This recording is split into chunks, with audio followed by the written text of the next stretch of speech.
नमस्कार बंधुरा आमी स्वप्ना उपाध्याय आमार चैनल रान्ना रेसिपि एंड आवर लाइफस्टाइलेर पक्ष थेके सबाइके स्वागत। आज आमी आपनादेर संगे शेयर करब एक दुर्दान्त स्वादेर रेसिपि नारकेली कुमड़ोर झाल। अनेकेई कुमड़ो खेते पछन्द करे ना, ताराओ किन्तु एई रेसिपिटा एकबार खेले बार बार खेते चाइबेन और एटा रुटी लुचि परोटा सबेर संगे किन्तु दुर्दान्त लागबे। आसुन ताहले देखे नेই रेसिपिटा। एखाने निये निয়েছি आलू সরু সরু করে লম্বা লম্বা করে কেটে আর নিয়ে নিয়েছি এখানে ক্যাপসিকাম রেড আর ইয়েলো এরকম চৌকো চৌকো করে কেটে আর নিয়ে নিয়েছি কুমড়ো কিছুটা পরিমাণ ভালো করে খোসা ছাড়িয়ে লম্বা লম্বা করে কেটে। কড়াই গরম হয়ে গেছে, দিয়ে দিলাম বেশ কিছুটা পরিমাণ সরষের তেল। তেলটাকে এবার হাই হিটে ভালো করে গরম করে নেব। তেলটা ভালোভাবে গরম হয়ে গেছে, এবার দিয়ে দিচ্ছি সরু সরু করে কেটে রাখা নারকেল বেশ কিছুটা পরিমাণ। দিয়ে দিলাম হলুদ সামান্য পরিমাণে আর দিয়ে দিলাম সামান্য পরিমাণে লবণ। লবণ হলুদ দিয়ে মিডিয়াম ফ্লেমে রেখে গোল্ডেন ব্রাউন করে নারকেলগুলোকে ভালো করে ভেজে নেব। নারকেলটা লাল লাল করে ভেজে নেওয়া হয়ে গেছে, এবার এগুলোকে নামিয়ে রেখে দেব। নারকেল ভাজার তেলেই এবার দিয়ে দিচ্ছি বেশ কিছুটা পরিমাণ পেঁয়াজ কুচি। পেঁয়াজটাকে এবার ভালো করে মিডিয়াম ফ্লেমে রেখে লাল লাল করে ভেজে নেব। এবার এর মধ্যে দিয়ে দিচ্ছি দুটো শুকনো লঙ্কা আর তেজপাতা আর পাঁচফোড়ন দিয়ে ভালো করে ভেজে নিতে হবে। আর দিয়ে দিলাম কালো জিরে কিছুটা পরিমাণ। ফোড়নটা ভেজে নিয়েছি, এবার এর মধ্যে দিয়ে দিচ্ছি সবজিগুলো কুমড়ো আলু আর লাল আর হলুদ ক্যাপসিকাম।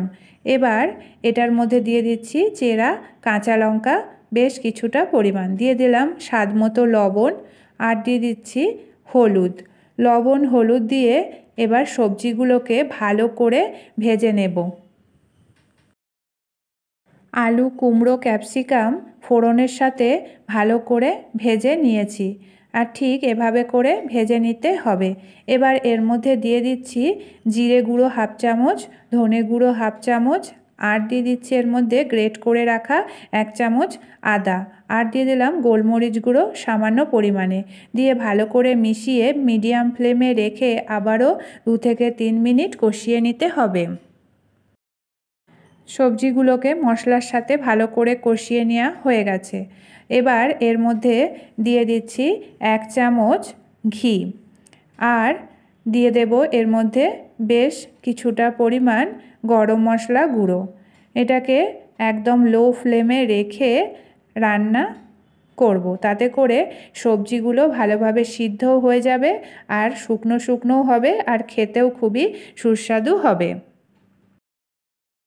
এবার এর মধ্যে দিয়ে দিলাম আগে থেকে ভেজে রাখা নারকেলের টুকরোগুলো আর দিয়ে দিলাম অল্প পরিমাণে জল।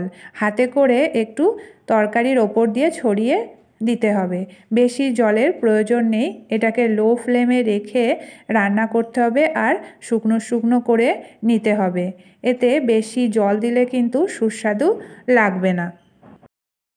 জল দিয়ে এটাকে ভালো করে মিশিয়ে একটা ঢাকা দিয়ে শুকনো শুকনো করে রান্না করে নেব।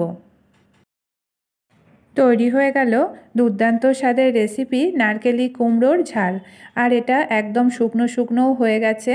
এবার এটাকে একটা প্লেটে নামিয়ে নেব। আপনারা চাইলে আমার মতো করে এই রেসিপিটা একবার বাড়িতে বানিয়ে দেখতে পারেন। আশা করি সকলের খুবই ভালো লাগবে। ভালো লাগলে লাইক শেয়ার কমেন্ট করবেন আর আমার চ্যানেলকে এখনও যারা সাবস্ক্রাইব করেননি প্লিজ সাবস্ক্রাইব করে নেবেন আর ফেসবুক পেজটি অবশ্যই ফলো করে নেবেন।